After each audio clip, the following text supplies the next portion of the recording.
Ayurveda insights या माझ्या Ayurveda YouTube चॅनलमध्ये आपणा सर्वांचे स्वागत आहे.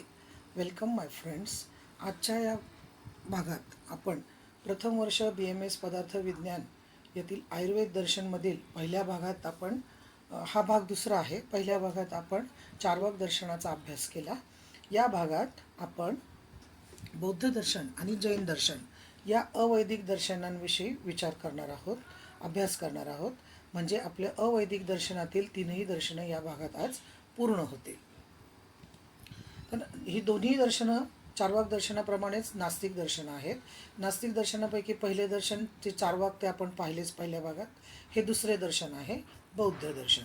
याचे प्रवर्तक आहेत भगवान गौतम बुद्ध. संस्थापक पण तेच आहेत. पर्यायी नाव आहे या दर्शनाचे तथागत दर्शन, सौगत दर्शन आणि प्रकार तर नास्तिक दर्शन आहे, आपण सुरुवातीलाच पाहिले आहे. त्यांचा जन्म नेपाळमधील लुंबिनी येथे इसवी सन पूर्व 563 साली वैशाखी पौर्णिमेच्या दिवशी झाला. पित्याचे नाव राजा शुद्धोदन, आईचे नाव महामाया, पत्नीचे नाव यशोधरा, तर पुत्राचे नाव राहुल. वेद प्रामाण्यावर मुळीच विश्वास न ठेवणारे हेही एक प्रमुख नास्तिक दर्शन आहे. आत्यंतिक शारीरिक क्लेशापेक्षा साधनेच्या मध्यम मार्गाचा स्वीकार यांनी केला. वयाच्या 29व्या वर्षापर्यंत जीवनामध्ये दुःखाचा तिळमात्र स्पर्शही न झालेल्या सिद्धार्थ या राजकुमाराला एकाच दिवशी जीवनाचे वास्तव दर्शन घडवून देणारी 3 दृश्ये एकानंतर एक दिसली. यामध्ये वार्धक्याने ग्रस्त व्यक्ती, दीर्घव्याधीने कृश मरणासन्न झालेला व्यक्ती आणि शेवटी मृत्यू प्राप्त झालेला व्यक्ती. यामुळे ते अत्यंत दुःखी झाले. दुःखाचे अस्तित्व मान्य करून दुःखमय व क्षणजीवी जीवनातून मुक्त होण्याचा मार्ग शोधण्यासाठी ते पिता, पत्नी, पुत्र आदी सर्व संबंधितांचा त्याग करून घराबाहेर पडले. जीवनाच्या अर्थाचा शोध घेता घेता अनेक प्रकारच्या खडतर व कठोर तपश्चर्या केल्यानंतर इसवी पूर्व 588 वैशाखी पौर्णिमेच्या दिवशी गया येथील एका अश्वत्थ या वृक्षाखाली मानवी जीवनाच्या अर्थाचा बोध होऊन त्यांना बुद्धत्व प्राप्त झाले. आता या दर्शनाची रचना कशी आहे पहा. दुःखातून मानवाची मुक्ती करण्यासाठी हा त्याचा पहिला हेतू, परमानंदाची प्राप्ती करून देण्यासाठी हा दुसरा हेतू, तर मानवतेच्या चिरकल्याणासाठी हा तिसरा हेतू. अहिंसा, सत्य, परमत्याग आणि शांतीचा संदेश संपूर्ण विश्वाला देण्यासाठी या दर्शनाची रचना झालेली आहे. गौतम बुद्ध यांनी दिलेल्या सम्यक उपदेशामुळे बौद्ध धर्माची स्थापना झाली. त्यांनी आपले पहिले प्रवचन सारनाथ येथे केले. त्यात त्यांनी 4 प्रमुख आर्य सत्यांचा उपदेश केला. यालाच चतुरार्य सत्य असे म्हणतात. बुद्धांच्या धर्माचे आकलन होण्यासाठी चतुरार्य सत्य समजावून घेणे अत्यंत आवश्यक आहे. कारण या चतुरार्य सत्याच्या मूलभूत तत्वावरच बौद्ध धर्म आधारलेला आहे. दुःखाचे ज्ञान होऊन त्याचा नाश किंवा निराकरणाचा मार्ग सापडणे यालाच आर्य सत्य असे म्हटले आहे. आता ही आर्य सत्य 4 प्रकारचे आहे. दुःख, दुःख कारण, दुःख निरोध आणि दुःख निरोध मार्ग. पैकी दुःख याविषयी आपण पाहू. दुःख जगात सर्वत्र दुःखच भरलेले आहे. जीवन व्यतीत करत असताना प्रत्येक व्यक्तीला जन्मापासून मृत्यूपर्यंत सतत दुःखाची प्रचिती येत असते. दुःख हे आर्य सत्य आहे, म्हणून त्यास कधीही विसरू नयेत. दुःख कारण, दुःख कारण म्हणजेच दुःखाचे मूळ. कारण त्याचे दुःखाचे मूळ आहे अविद्या. या अविद्येतून तृष्णा, तृष्णेमुळे दुःख उत्पन्न होते. म्हणजेच दुःखाचा उगम हा तृष्णेत आहे. दुःखाची 12 कारणं सांगितली आहेत, ती पुढे आपण व्यवस्थित पाहूयात. आता सध्या दुःख निरोध पुढे घेऊयात आपण. दुःख निरोध, ज्या अर्थी दुःखाला कारण आहे त्या अर्थी त्या कारणाचा निरोध केल्यास दुःखाचा संपूर्ण नाश होऊ शकतो, असे उमगणे म्हणजे तिसऱ्या आर्य सत्याचे ज्ञान होणे. कारण कारणाचा नाश झाला तर त्या संबंधित कार्याचा नाश सुद्धा अटळ असतो.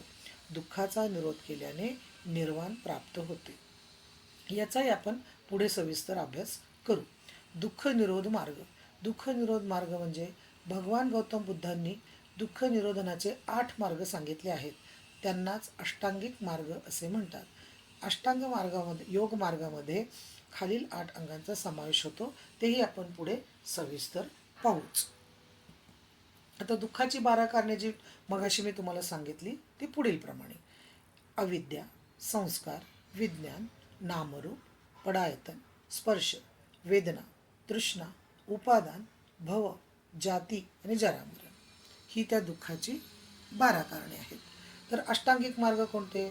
सम्यक दृष्टी, सम्यक संकल्प, सम्यक वाक, सम्यक कर्मांत, सम्यक आजीविका, सम्यक व्यापार, सम्यक स्मृती आणि सम्यक समाधी. पैकी सम्यक दृष्टी याचा अर्थ शुभ किंवा योग्य दृष्टी, यथार्थ ज्ञान असाही अर्थ होतो. सम्यक दृष्टी दुःखादी 4 आर्य सत्याचे सम्यक ज्ञान प्राप्त करून घेण्यासाठी अत्यंत उपयुक्त आहे. सम्यक दृष्टी म्हणजे मुक्त विचार, मुक्त चिंतन आणि मुक्त चित्त होय. सम्यक दृष्टीचे अंतिम ध्येय अविद्येचा नाश हेच आहे.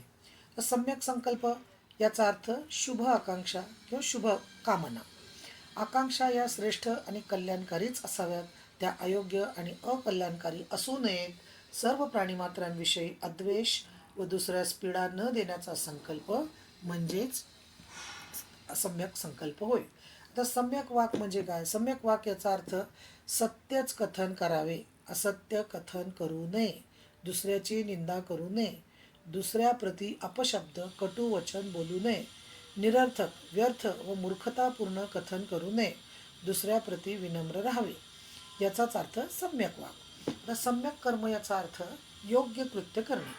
सम्यक कर्म हा योग्य आचरणाची दिशा देतो. प्रत्येक कर्म दुसऱ्याच्या भावना आणि अधिकारांचा आदर करूनच केले गेले पाहिजे. यामध्ये दुसऱ्याचे प्राण न घेणे, चोरी न करणे, इंद्रियावर संयम ठेवणे इत्यादी गोष्टी येतात. सम्यक आजीविका म्हणजे काय? आजीविका म्हणजे उपजीविका. वाईट मार्गाने ती न करता योग्य मार्गाने करणे म्हणजे सम्यक आजीविका. कारण त्याचे काही श्रेष्ठ मार्ग आहेत तर काही हीन मार्ग आहेत. ते हीन मार्ग इतरांना आहत म्हणजे दुःखी करतात, इतरांवर अन्याय करतात. श्रेष्ठ मार्ग इतरांना कधीच आहत करत नाहीत किंवा अन्यायही करत नाहीत. या श्रेष्ठ मार्गांनी प्राप्त आजीविकेलाच सम्यक आजीविका असे म्हणतात. आता सम्यक व्यायाम. सम्यक व्यायामाचे 4 उद्देश आहेत की अष्टांगिक मार्ग विरोधी मनातील चित्त प्रवृत्तींचा निरोध करते. अशा प्रवृत्ती चित्तात उदयास आल्या असतील तर त्याचा समूळ नाश करते. अष्टांगिक मार्गानुसार आचरणातील चित्तात योग्य प्रवृत्ती विकसित करणे. अशा सकारात्मक प्रवृत्ती चित्तात विकसित झाल्या असतील तर त्यांची वृद्धी व्हावी व अधिक विकसित व्हाव्यात यासाठी प्रयत्नशील राहणे. सम्यक स्मृती.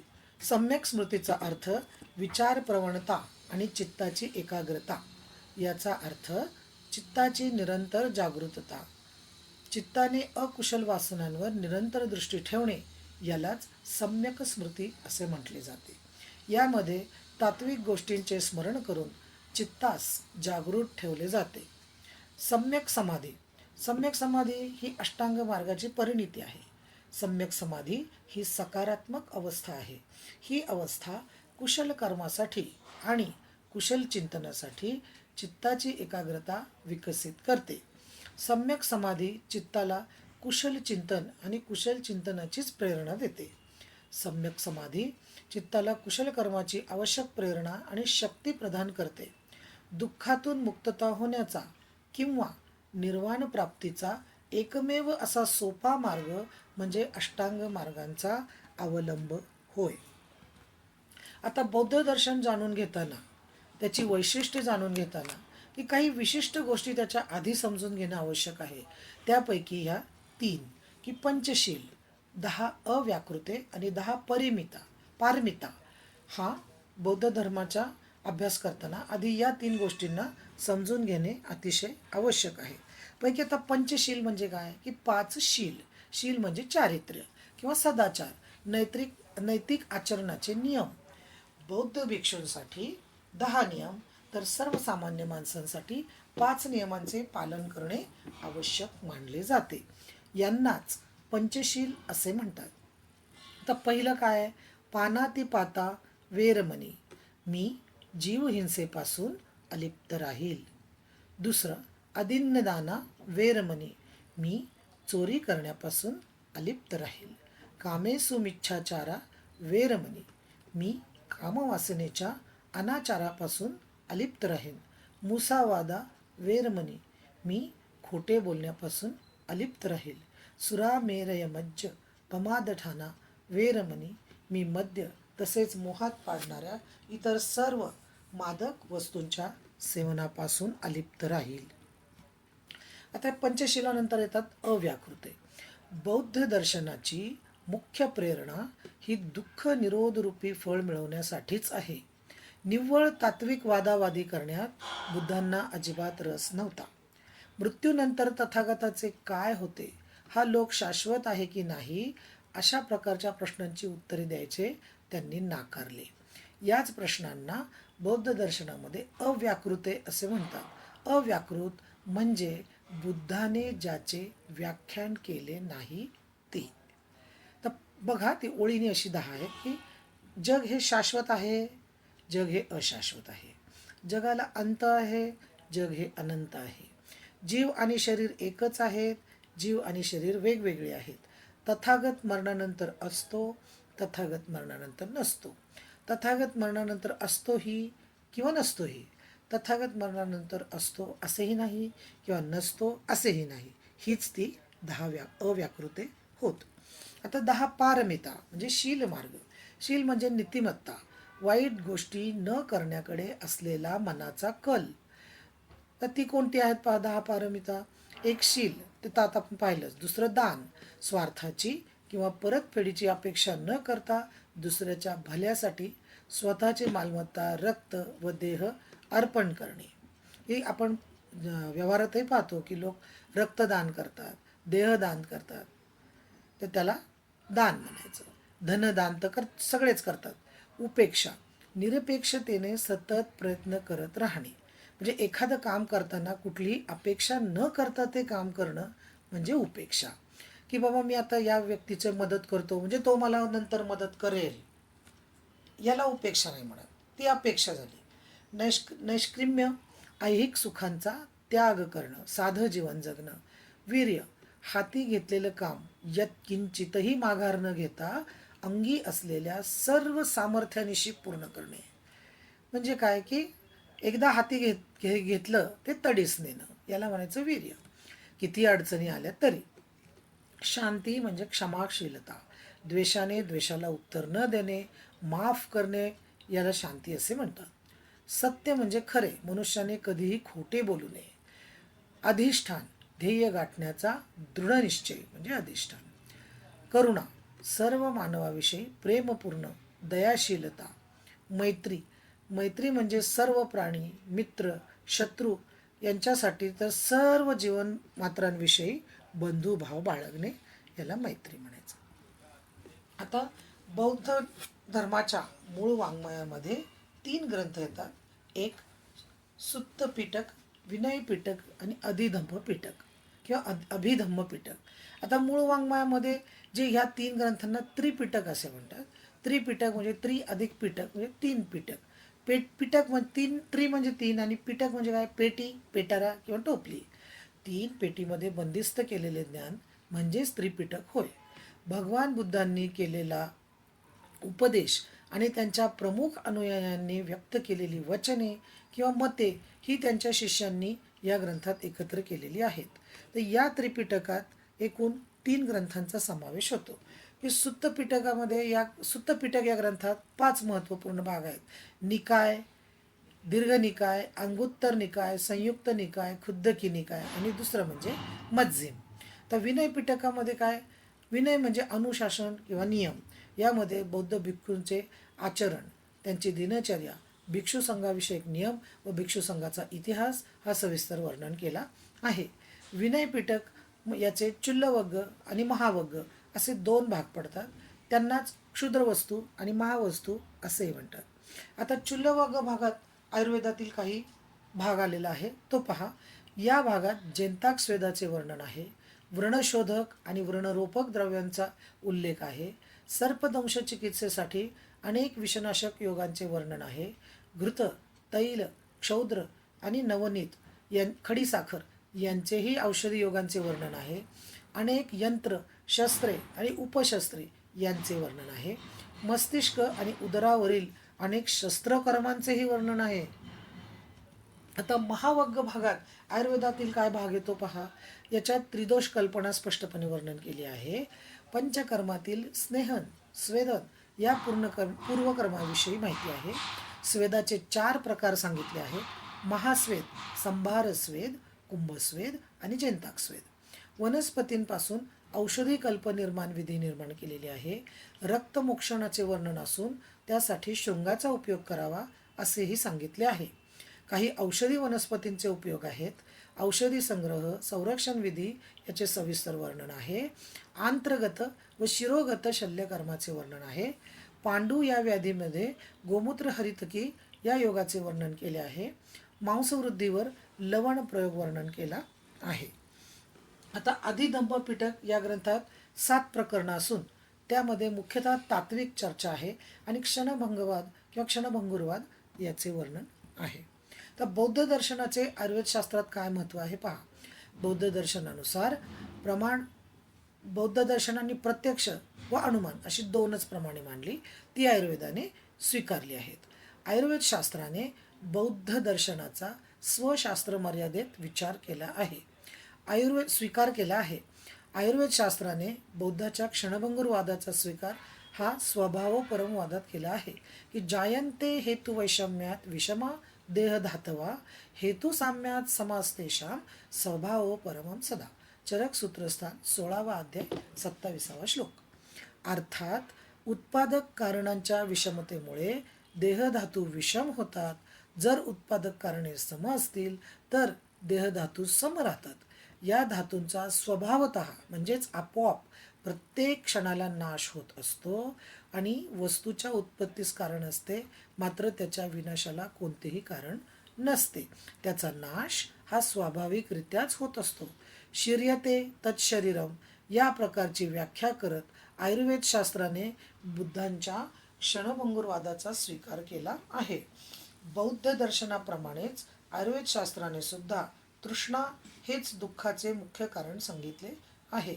बौद्ध दर्शनाने दुःखाचा निरोध करण्यासाठी अष्टांग मार्गाचा उपयोग सांगितला आहे.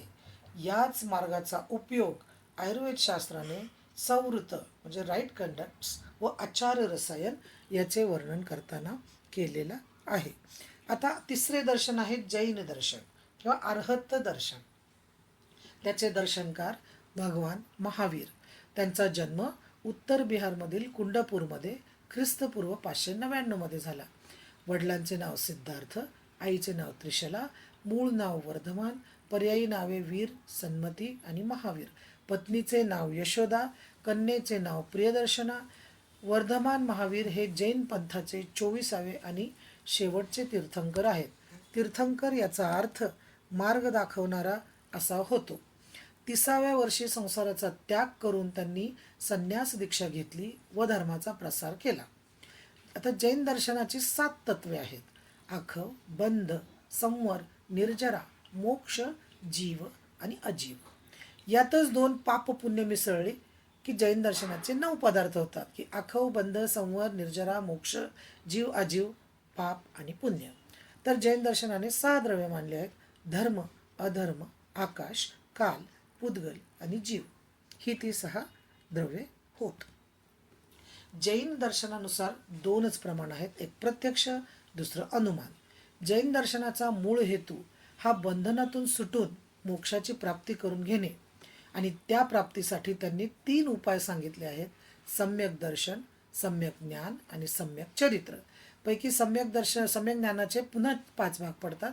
त्याच्यात ज्ञानमती, श्रुत, अवधी, मनपर्याय, केवल हे 5 भाग. तर सम्यक चरित्रामध्ये अहिंसा, सुनृत, अस्तेय, ब्रह्मचर्य आणि अपरिग्रह हे 5 भाग सांगितले आहेत. आणि हे तीनही एकत्र मिळून मोक्ष मिळतो. एक गोष्ट मोक्षातला मिळवून देऊ शकत नाही किंवा एक मिळून मोक्षाचे साधन नाही. तर त्यांचे 2 प्रमुख पंथ आहेत. एक श्वेतांबर पंथ, एक दिगंबर पंथ. पैकी श्वेतांबर पंथीयांमध्ये साधू श्वेत वस्त्र परिधान करतात, तर इकडे दिगंबर पंथात ते वस्त्राचा संपूर्ण त्याग करतात. इकडे तोंडावर श्वेतवस्त्राची पट्टी बांधतात, तर इथे त्यांना दिशा एवढंच आवरण असतं, बाकी काही ते वापरत नाहीत. धूळ झाडण्यासाठी हातात चवरी घेतलेले साधू असतात, तर यांच्या हातात पिसाचा झाडू असतो. हे साधू भिक्षान्न खातात, तर हे हाताची थाळी करून भिक्षान्न खातात. यांच्यातही केस उपटलेले साधू असतात, त्यांच्यातही केस उपटलेले साधू असतात. हे साधू क्षमाशील आणि संगरहित असतात, तर हे केवळ ज्ञान आणि अन्नवर्जन करणारे साधू असतात. अन्नवर्जन, स्त्रीला मोक्ष मिळतो असं श्वेतांबरपंथीयांचं मत आहे, तर स्त्रीला मोक्ष मिळत नाही असं दिगंबरपंथीयांचं म्हणणं आहे. तर जैन दर्शनाच्या आयुर्वेदात महत्त्व काय, की आचार्य सुश्रुत यांनी वर्णन केलेल्या सृष्टी उत्पत्ती क्रमामध्ये स्वभाव, ईश्वर, काल, यदृच्छा, नियती व परिणाम ही 6 कारणे सांगितली. ती नैकांतवादाला अनुसरूनच आहेत. जैन दर्शनोक्त 7 तत्वे आणि 9 पदार्थांचा उपयोग आयुर्वेदशास्त्राने करून घेतला आहे. जैन दर्शनामध्ये वर्णित रत्नत्रयाचा समावेश आयुर्वेदशास्त्राने आचार रसायन व सद्वृत्तात केला आहे. तर मला हे आता आपले लेक्चर आपण इथे संपूयात. हे आपल्याला कसं वाटलं ते मला जरूर कळवा. काही तुम्हाला यात काही अडचणी आहेत का, काही समजलं नसेल तर तसंही सांगा.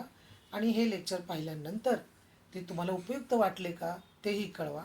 माझ्या चॅनलला सबस्क्राईब करा आणि माझ्या लेक्चरला लाईक, शेअर आणि कमेंट नक्की द्यायला विसरू नका. आणखी अशीच काही उपयुक्त लेक्चर्स घेऊन मी आपल्यासाठी पुन्हा सादर होईन. थँक्यू.